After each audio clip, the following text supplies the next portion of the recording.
Your English is correct. Your grammar is good. Your vocabulary is solid. And yet, something feels off. You sound like you're translating in your head rather than actually living in the language. That feeling has a name. It's called the gap. And today, we're going to start closing it. Most English learners were taught correct English. The problem is, native speakers don't speak correct English. They speak natural English. And the difference between those two things is exactly what nobody ever taught you in school. In this lesson, I'm going to give you 10 phrases that immediately close that gap. Phrases that native speakers use every single day that will make you sound less like a textbook and more like someone who actually lives in the language. Save this video. You'll want to come back to it. For each phrase, I'll show you what most learners say and what native speakers actually say instead. Before we start, a quick note on how to use this lesson. For each phrase, I want you to do 3 things. First, listen. Second, repeat it out loud. Third, think of one situation in your own life where you could use it today. That 3-step process is how language moves from your head into your mouth. Ready? Let's go. Most learners say, "Can you help me?" It's correct, but in a professional setting, in a meeting, in an email, talking to your manager, it can sound blunt, almost demanding. Native speakers soften requests with, "I was wondering if you could help me with this." This phrase makes the other person feel like they have a choice. And that small feeling of choice makes your English immediately more professional and more natural. In an email, "I was wondering if you could review this before Friday." In a meeting, "I was wondering if we could revisit that point." To a colleague, "I was wondering if you had a moment to talk." Say it with me now, out loud if you can. "I was wondering if you could help me with this." Think about the last time you needed help from a colleague or manager. Did you say, "Can you help me?" Or did you soften it? Most non-native speakers go direct because they were taught that directness is efficient. But in English-speaking professional cultures, softening a request doesn't make you weak. It makes you easier to work with. That's the gap we're closing. Most learners say, "I discovered," or "I found out." Both correct. But here's what fluent speakers actually say. "It turns out." "It turns out" is one of the most natural connectors in spoken English, and almost no learner uses it. It signals to the listener, something unexpected is coming. Pay attention. "I was going to cancel the meeting, but it turns out everyone wanted to stay late. I thought I made a mistake." "It turns out I was right all along." "It turns out the restaurant was closed, so we found somewhere better." Try it now. Think of something surprising that happened recently. Start your sentence with, "It turns out." Most learners say, "Honestly," or "Really." Native speakers say, "To be honest with you." The full phrase changes the weight of everything that follows. It signals sincerity. It signals that what comes next is real and unfiltered. "To be honest with you, I'm not sure this plan is going to work." "To be honest with you, I found that meeting really difficult." "To be honest with you, I think you handled that really well." Notice how each sentence feels more genuine with those 5 words at the front. That's what natural English does. It creates feeling, not just meaning. Most learners say, "but," or "however." Both are correct. But here's what fluent professionals actually use, especially in meetings and emails. "That said." "That said" acknowledges what was just said and smoothly introduces a different point. It's mature. It's balanced.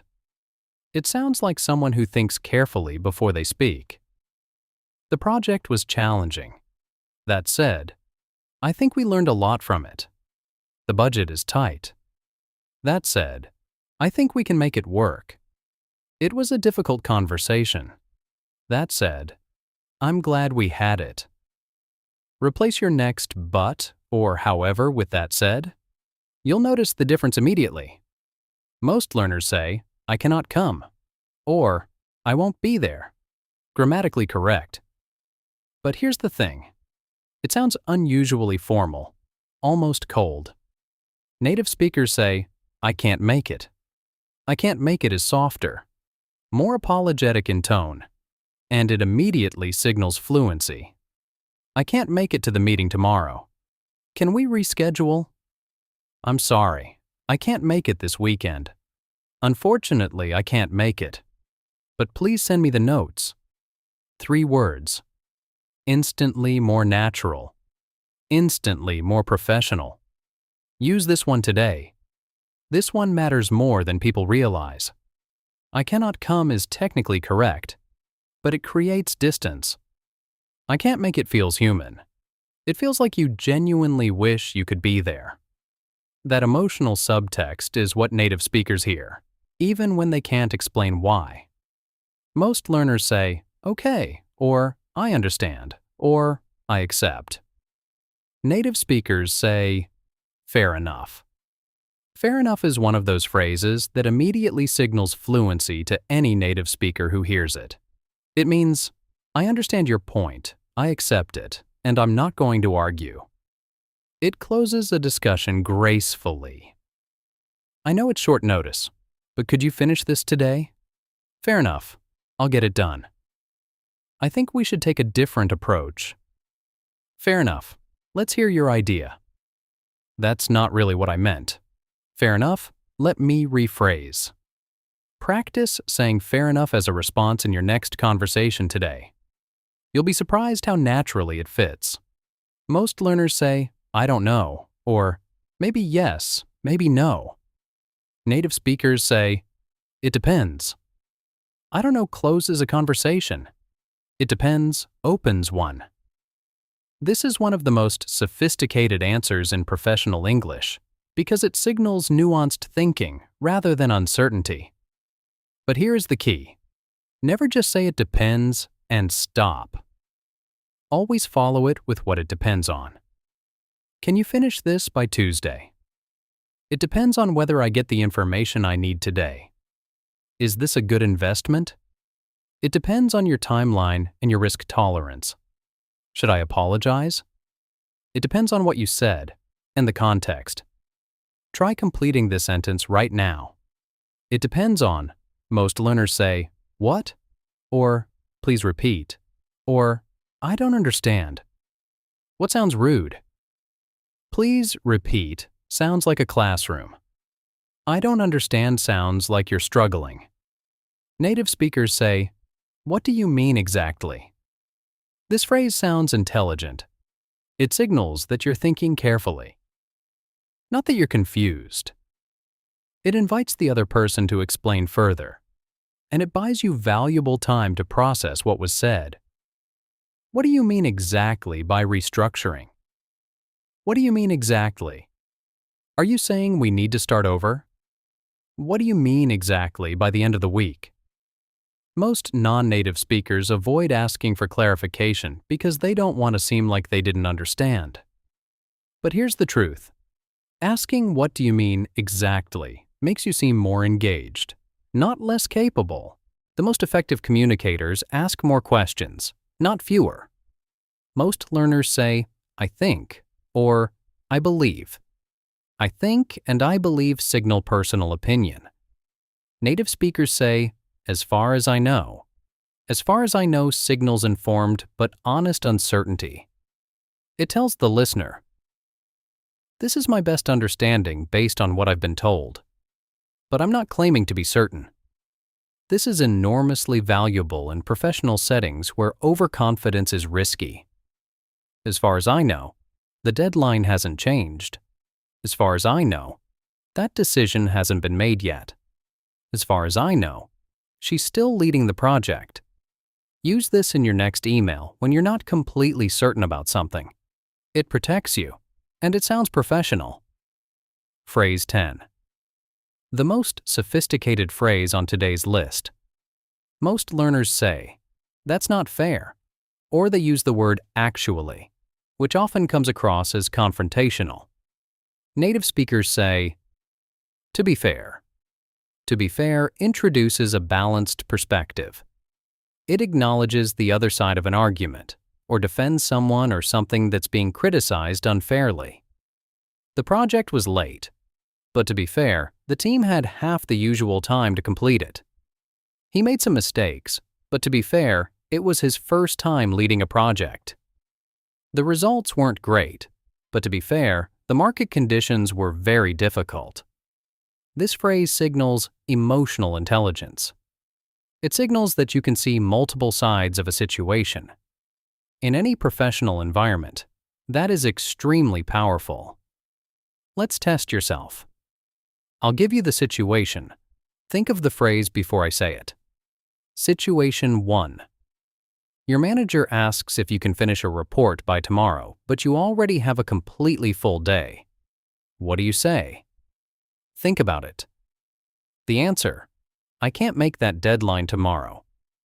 Could we discuss an extension? Situation 2. Someone says something in a meeting you didn't fully understand. What do you say? Instead of what? Think about it. The answer: what do you mean exactly? Situation 3. Your colleague is being criticized for a project that ran over budget, but the client kept changing the brief. How do you defend them? Think about it. The answer: to be fair, the client changed the brief 3 times. The budget overrun was unavoidable. That's how you use these phrases in real situations, not just in exercises, in actual conversations. Now let's do the full list one final time. I'll say each phrase. You repeat it out loud. 1.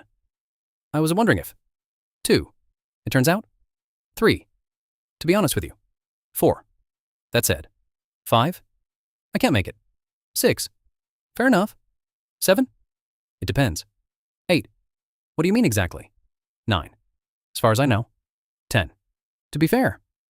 Here's what I want you to do after this video. Pick 2, just 2, of these phrases and use them today. In an email, in a meeting, in a message to a friend. Just 2. Because here's the thing about language. You don't become fluent by studying more. You become fluent by using what you already know, consistently, confidently, one conversation at a time. The gap between correct English and natural English isn't about knowledge. You already have the knowledge. It's about habit. And habits are built one phrase at a time. Save this video. Share it with someone whose English you want to help. And subscribe, because next week we're closing the gap a little more. I'll see you in the next one. Keep closing the gap.